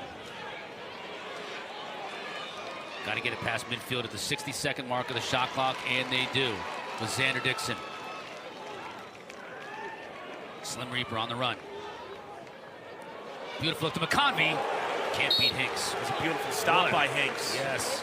You know, with all the goals here, you haven't seen a lot of 10-man riding opportunities. Like what a great pass.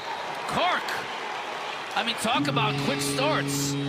McConvey, it's like he knew Chismar was just hanging on that far post and pass it through the entire defense to put Virginia now back up 3. This is a danger time for Georgetown here. I'm thinking they're going to sub, Cotter, because Chismar is a short stick defensive midi. I'm thinking he's coming off to bring an offensive player for Virginia. But Chismar isn't your run-of-the-mill short stick defensive midfielder. In high school, he was an attackman, playing on the offensive end exclusively. He just gets lost. Gets lost, and he hangs on knowing that there's a seam, a soft spot in that Georgetown defense. Chismar staying on there fooled us all. And now it's a 3-goal advantage. Final 2 minutes of this third quarter. Georgetown has taken every punch from Virginia this afternoon, and they've countered. They've been able to hang tight. Now it's another one of those times. They need to deliver their own blow. Look at that. Riley's going to get called here, though. Riley absolutely leveled Mitch Whalen, and he's going to get called. Now, was this high? Let's take a look at the replay. Or was this just a hard legal hit, Clark? 33, 1 minute, cross check, 1 minute. Okay, they're saying it's a cross check, so let's look at the stick and the hand placement. Warren has already lost the flat brim. Riley, 33, cross check.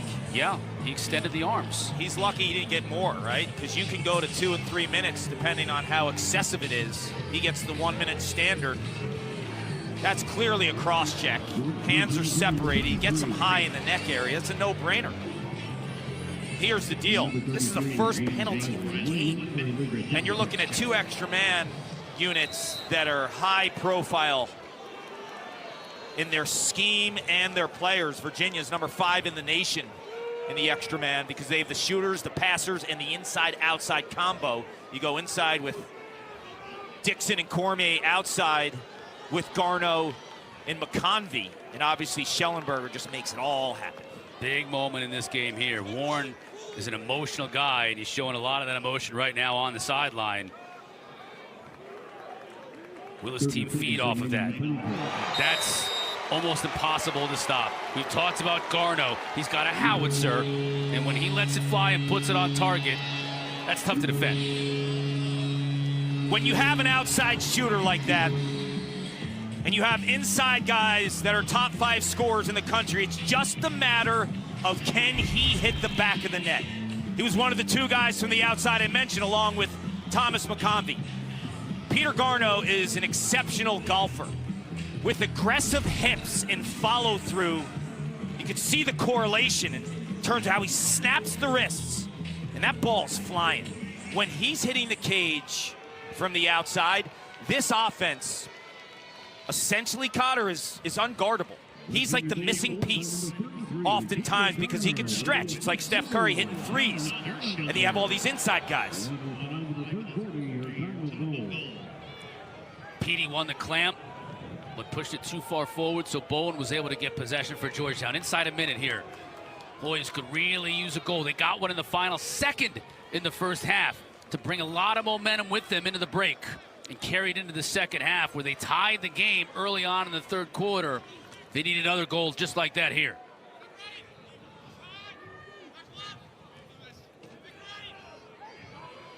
Minikis will make it happen. Solomon, a little 2-man game, goal line extended with those 2. Solomon's on Soliday. Bundy cutting, can't find him.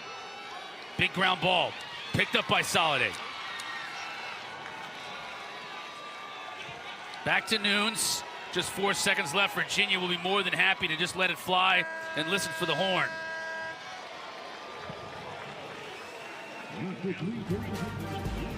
The wild nature of this game continues here, Kark.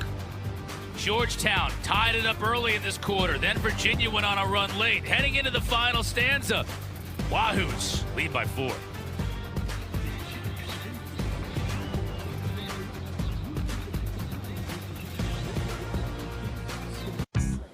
At Independence Blue Cross, we're driven by a commitment to do good. We're a friendly helping hand on your journey. We're an advocate, connecting you to the strongest network of doctors and hospitals in the region with health coaches available 24/7. We're a partner, helping you tap into all the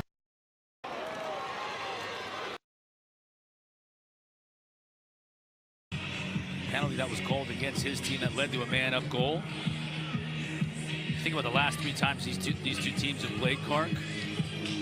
Virginia has won all 3 of those meetings handily in the tournament, and they went on to win the national championship in each one of those years, including 2021, when Connor Schellenberger led an onslaught against Georgetown at Hofstra. Virginia ended up going all the way to the title. Game was tied at 11, and Cavaliers 4 for their next 5 on Hinks and the Georgetown D hitting the back of the net.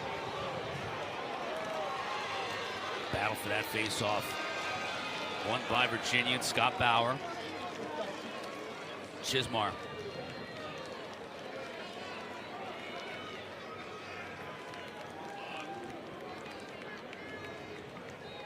Four-goal advantage. You know that Virginia's thinking Georgetown's got at least 1 or 2 runs in them where they can put a lot of goals on the board in a hurry. So keep that in mind throughout this fourth quarter. But you know, Georgetown's got to make it a 2-goal game, not a 6-goal game. Otherwise, it's going to get away from him. Hinks does the best job he can to make that happen. He'll need to steal some. I worry about the stamina of James Riley, who's been nicked up the last couple weeks, and the gas. Whoa! Big hit in the middle of the field. That draws a flag. Mitch Whalen just laid out Will Timonovich. Now, what's this call going to be? Tomanovich gets right back up, but he gets hammered in the middle of the field. The refs are talking in terms of how they're going to call this.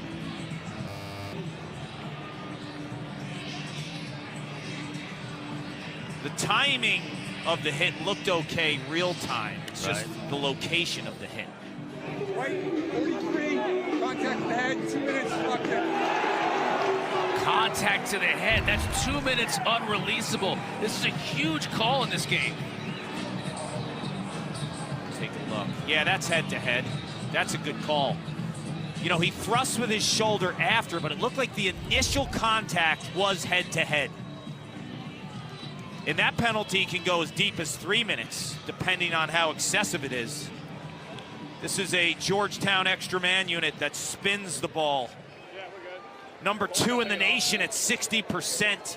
They go deeper into the progression of the extra man. They may not want to go too deep here, though, Kark. They got a 4-goal deficit to make up, and they're hot on the man up. Got to get at least one here, don't you think? Absolutely. Because you can get a couple, you can get 2, 3 if you're efficient enough. That's Minikis. Kelly. Haley up top, the distributor, but he'll shoot. And Nunes, no problem on that one. Quick outlet, beautiful pass to Zinn. That's a backbreaker for Haley, who has 1 goal in the season, known as a passer. So Virginia says, we dare you to shoot. And Nunes comes up with the stop. You got to double the ball here if you're Georgetown. There's a lot left on this penalty. Got to get the ball back. Got to find a way. You can't let Virginia work 80 seconds, the entire shot clock off here. And that's the wrong guy with the ball if you're Georgetown. Jeff Connor can run all day long.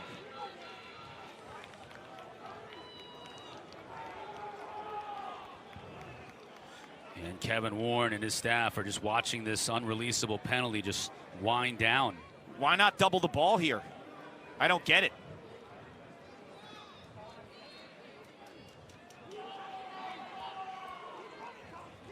You hear the fans screaming too, double the ball. You have an extra guy defensively.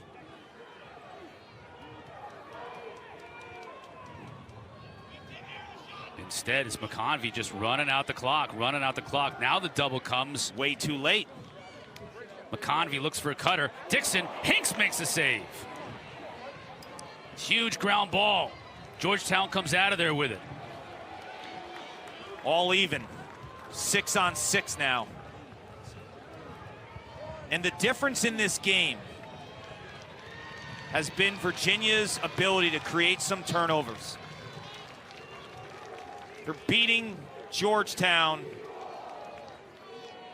in the turnover category 10-2. That's because of Cole Kastner and the wingspan and chasing a little bit more. Georgetown just not able to disrupt Virginia offensively at the way the Cavaliers are. Minikis. Kastner closes the door. That's Bundy. So he's got the short stick Soliday on him. He'll look to dodge. Comes back upfield. Soliday doing a nice job staying with him. Now the slide. That means somebody's open, and it's that guy, number 2. That's not the guy you want to leave open. Dordovic is known as a game breaker when he has the ball on his stick. This is a spectacular off-ball movement by Dordovic. Just watch him. He takes a few steps down and away from the pressure and outside to find his hands. When that play starts, he's installs the defense in their eyes upfield, so he kicks it to the side just a few steps, and that few steps frees his hands. Georgetown needed that, not only as a team, but they needed number 2 to find the back of the net again, Kark. Don't you agree here early fourth quarter? Because he can heat up, and he's the guy who can make a difference in this 3-goal deficit. Got to get possession, though, and right now it's Virginia and Chismar. Schellenberger. This is so dangerous.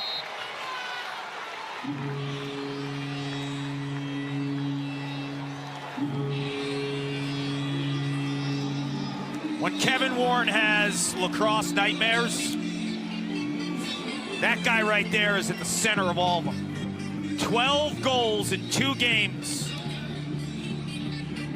against the Hoyas in quarterfinal action. 6 in 2021. He's got a 6-pack today. And look how he just moves towards the middle of the field, gets the defender to bite, and then he's shooting at an ocean. A lot of inexperienced players say, okay, I'm at this spot right now, I have my hands free, I'm gonna let it go. But Schellenberger, with the patience and the ability to understand this game, almost in slow motion, he realizes where the gold and the money is. Back to a 4-goal lead. Riley is able to win the face-off, get it to a teammate. Bowen initially couldn't find it. Donaldson is there, though, to pick up the change.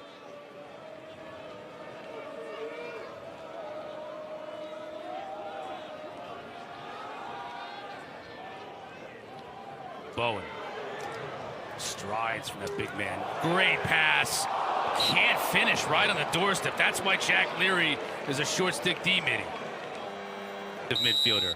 That is the look you want. It's like missing a dunk in basketball. Oh, Will Bowen takes it downfield, sees the opening. It's the same reason defensive backs play defensive back, right? They're not wide receiver. Right. I mean, Leary's got to be kicking himself. Still possession with Georgetown, though, so a chance to get a goal on this possession. And plenty of time, 25 seconds to shoot for Kelly. Natsui checking him back over here to Dordovic. Shoots. Nunes saves it low. He loves that high wing, but normally when he comes out of the spin, he's moving way more towards the goal, right? He looked off in terms of his balance on that shot, Dordovic. Easy save for Nunes, right? I mean, he saw it all the way. Just go down and pick it, send it the other way. Now we're under 10 minutes. And as you can see, Connor is in no hurry.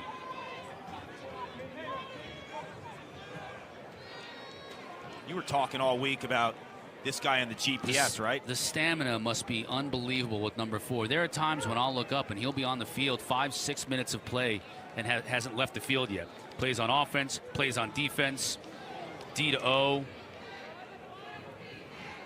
I mean, just think of how many times he has to run back and get in the hole on defense and then run full speed sprinting the other way. He never leaves the field. Now he's getting a little bit of a breather, running this clock down inside 20, the shot clock, before Schellenberger says, all right, it's my time. Slide comes, forces him wide. Finds Dixon, though. That's in, too tough of an angle. Back to Schellenberger. Look at that pass to Dixon!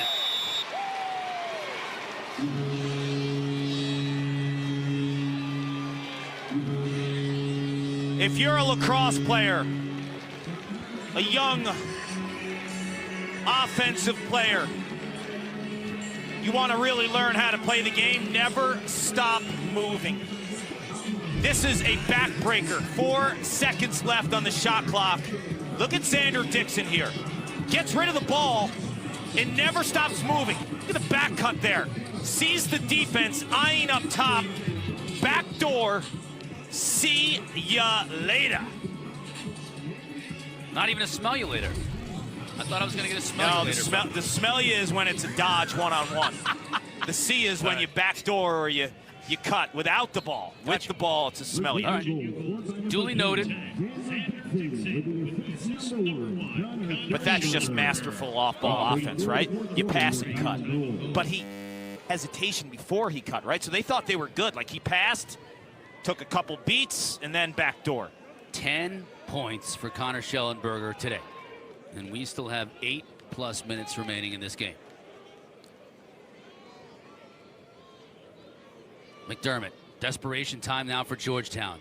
Down 5, got to put a run together. This is the man you want the ball to be in his cross when you need it.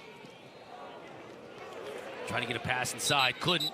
Boy, a lot of traffic in front. Now we get a whistle. We're going to get in the crease. No, we'll get a loose ball push. It's going to go against Virginia. Georgetown ball. They'll get a fresh 60.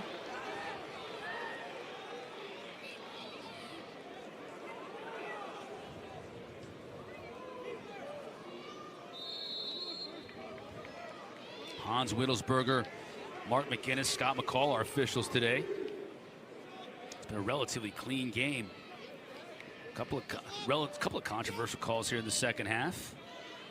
Not too many penalties, though. Solomon on Chismar.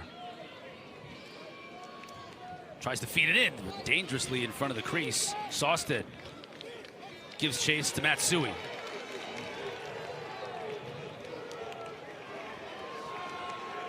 Soliday absorbs the check. Nice pickup. Xander Dixon on the bounce.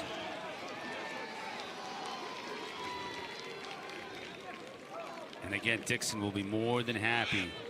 Kill a little bit of clock here. Garno. Schutz coming in along with Connor. 10 points for Schellenberger. Masterful operating this offense. When he was hurting in the middle of the year, I did a piece that will actually air in between the games through X, gets into the mind and the DNA of a quarterback. And when a lot of people were kind of hating on him. Because his numbers weren't his numbers were lower. Well, guess what? I always knew in the back of my mind, if this guy was healthy, watch out. And today you're seeing a healthy Connor Schellenberger, watch out. Watch out here. Inside Cormier, just wide.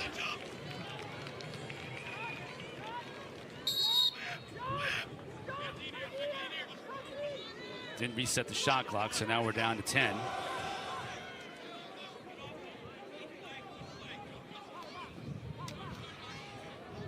Garno, nowhere to go. Now just gonna fire this one into the corner as the shot clock horn sounds. It's a good defensive stand by Georgetown. Now they're gonna need some offense in a hurry. This is when you give the ball to Minikis and Dordovic, and doesn't matter what the matchups are. It's their best against your best. You got to go. We may see that right here. Dordovic on Sawstead. The issue for Georgetown is even when you score, you're staring at Petey LaSala. Jordan Ray looking to dodge on Connor. Up top to Carroll. Here's Minikis. Can he make something happen? Tough angle shot. Nunes is there. He's been good. Dangerous ground ball. And that length of those defenders, once again, this time it's Sawstead picking up that ground ball. That's been the difference. Because they've had 5 times the amount of caused turnovers to Georgetown in this game. 2 offenses that have incredible talent, playmakers. Who has the defense that can make the stops, but also cause the turnovers? That's been Virginia today. And an opportunity to burn another 80 seconds off that clock. And Garno looks more than happy to burn a lot of that clock right here.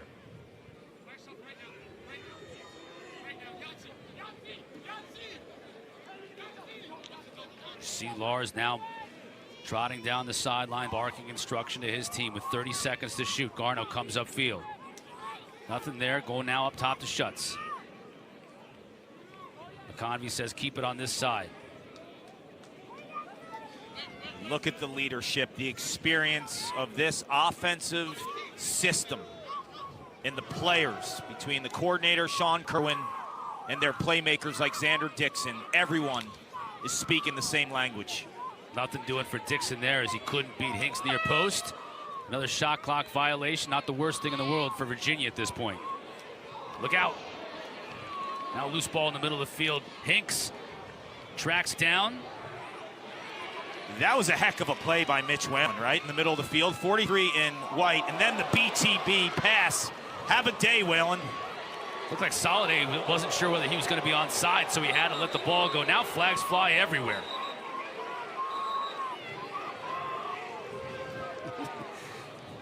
Lars is giving 2 cents to the official. The official's like, just give me a break, let me make the call. Lars. 32, 30-second hold. Hold on Grayson Soliday, another 5th-year senior.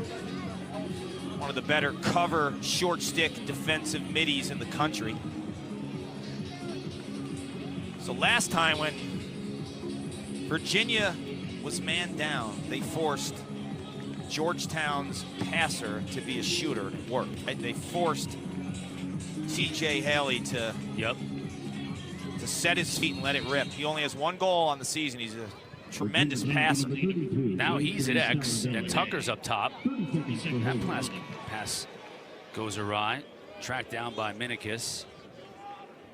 Must score here for Georgetown. Got to take advantage. Tucker, that pass is too high. It's just wasting time on this man up too, Clark. Finally, Tucker. What can he do with it? Over to Kelly. Tucker's going to have to let fly. He does, too high. Look out. Pedestrian walking on the other side of the fence. Yeah, that was scary. Bunch of cars back there, too.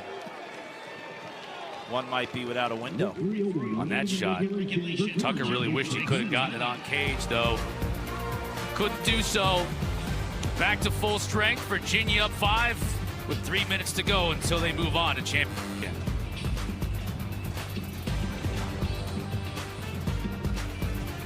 We talking about cash backing.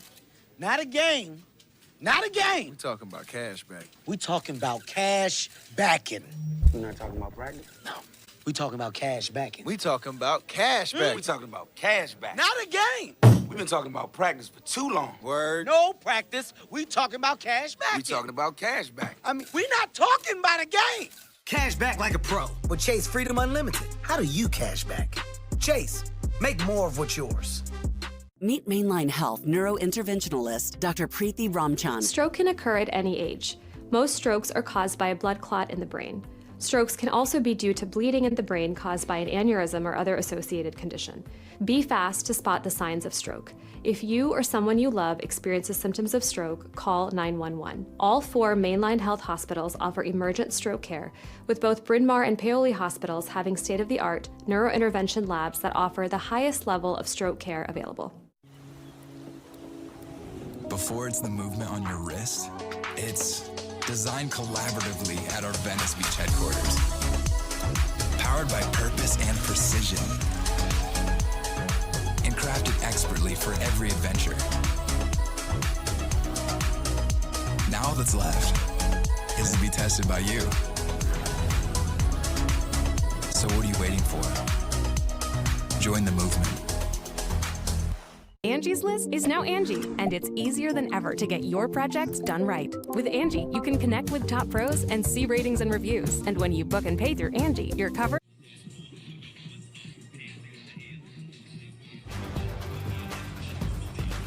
NCAA men's lacrosse coverage continues tomorrow with the final 2 quarterfinals. Catch the action from Annapolis starting at noon Eastern on ESPNU. For more information on the 2023 Men's Lacrosse Championship, visit NCAA.com. That's your home for all 90 NCAA championships. Anish and Q are waiting. You thought Q might have been in Pimlico. Nope, he's at home doing his gardening today, isn't he? And he showed a picture to prove it, right? He didn't want to be known as someone going to the racetrack, right. Yeah. The day before a quarterfinal game. He's doing something wholesome like gardening. He and Anish will be in Annapolis for those 2 tomorrow. Can't wait for that. We got Duke and Michigan coming up 35 minutes after the conclusion of our game. Georgetown hoping to extend that conclusion, but they need some goals here in a hurry. Solomon.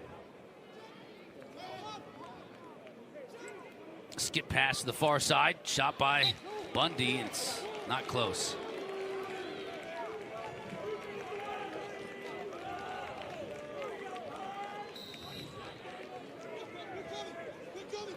Minikis. Castor stays with him. No angle. Good look to McDermott. He scores. That's one back. No, on the outside. Check that. But the turnover will give it right back to Georgetown. You know what Minikis, 13 in blue, does so well? He shoots and passes across his body when there's pressure on him. A lot of players need to get a clean escape away from a defender and square up and make a pass. He doesn't, and that makes him so effective to be a sudden shooter, but also a sudden passer.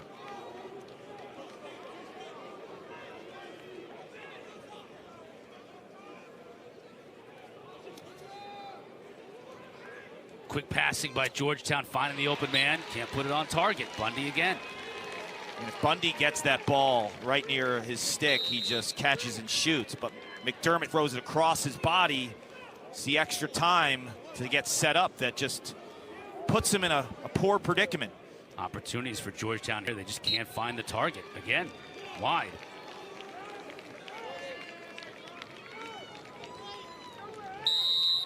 if this is the end for Georgetown in 2023. What a epic response. Started the season 0-3, reeled off 13 straight, Cotter. That time they find the back of the net. Aiden Carroll.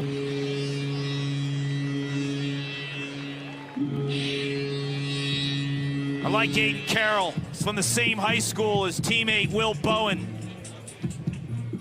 Boston College High School, Milton, Mass. A two-handed midfielder who will have to take on a way bigger role next year. With Dordovic gone and Minikis gone, shows you his ability to spray it on the run. That is a fine-looking take. Gotta have it, and they get it from Riley. Gotta go quickly. Minikis can do just that. To Matsui, the attention he draws with the slide, quick slide. This is where if you're the PLL with a two-pointer, it's only a two-possession game. Not in college lacrosse.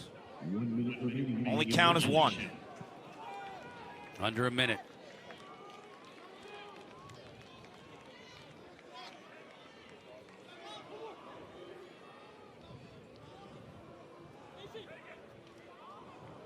Carroll fires it wide.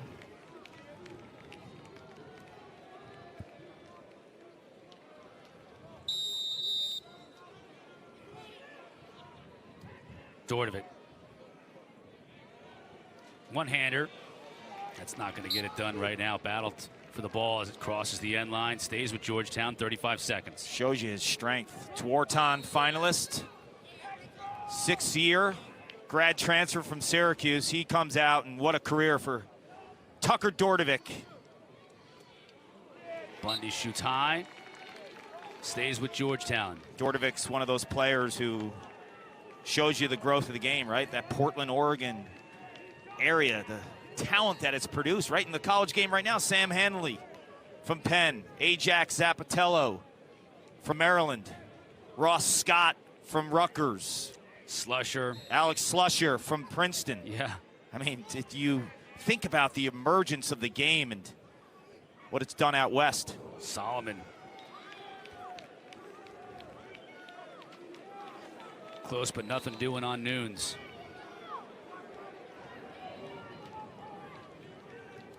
So Cotter, Virginia will await the winner. Johns Hopkins. Whoa! Bundy says, not yet. 3 seconds left, and you're seeing what next year will look like for the Hoyas in those last 2 goals. Aiden Carroll hammers a corner. Graham Bundy, we've seen him the last couple weeks with just incredible place shots with wrist strength. Like, he didn't even cock that stick back. That was all wrists. Bundy will have another year of eligibility for Ken Warren, will be a leader. But I was talking about the prospects of next week for the Cavaliers. The winner of Hopkins, who they've faced earlier in the season and beat him up big. We got something here by the 25-yard line, the right side. Yeah, coach is in the middle of it. Don't want to get into that if you're Virginia. The last thing you need is someone sitting next week. Will Bowen, Bundy, a couple of those who are trying to make sure it doesn't extend any further. So Virginia awaits Johns Hopkins, who they throttled pretty good in March on a weekday. We did that game. Or Notre Dame. And they've had Notre Dame's number in the regular season the last few years. But it's like those 3 teams who have all had their numbers, right? In the ACC. Duke has Virginia's number. Virginia has Notre Dame's number. Notre Dame has Duke's number. So it's all matchup oriented. But today was all about that guy right there. Capital One player of the game is Connor Schellenberger. What a day. 6 goals again against Georgetown in the quarterfinals. To go with 4 assists, 10 points. That ties a postseason record for the Wahoos. And they needed him because Georgetown wouldn't go away all game long. It finally took a Virginia run in the 4th quarter to extend the advantage enough for the Wahoos to end up In familiar territory for the third time in the last 4 years, Virginia will go to championship weekend in Philadelphia. Winners in 2019, 2021, no title in 20 with the shortened season with COVID. And then last year was bounced by Maryland in the quarterfinals, who won the championship. This is a veteran group who knows how to handle May. Both coaches addressing their clubs. You take one final look at the bracket. Coach Warren has to be proud of his team, starting 0-3 on the year, making their way all the way to the quarterfinals. And for Lars Tiffany, it's never job done until that final game of the year, and they want that final game to be Monday in Philadelphia. That's going to wrap it up for us here, at least for the time being. 17-14 our final. Virginia with the win. Clark and I will be back in 35 minutes. Duke and Michigan right here from Albany. You don't want to miss that one. We'll see you then.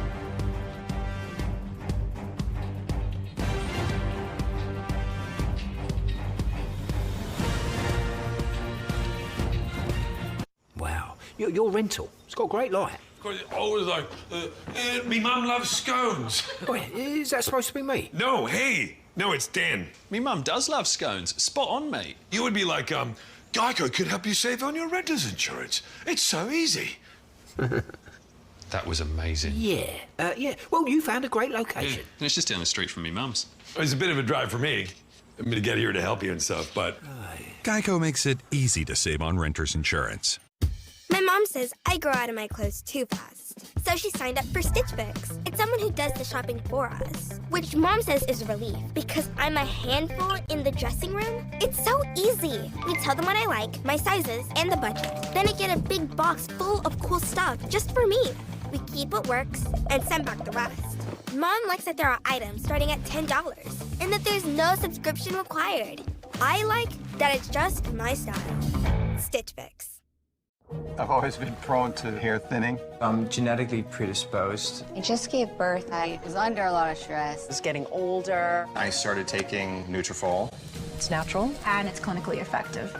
Nutrafol is the #1 dermatologist recommended hair growth supplement. Within months, I noticed it becoming stronger and thicker.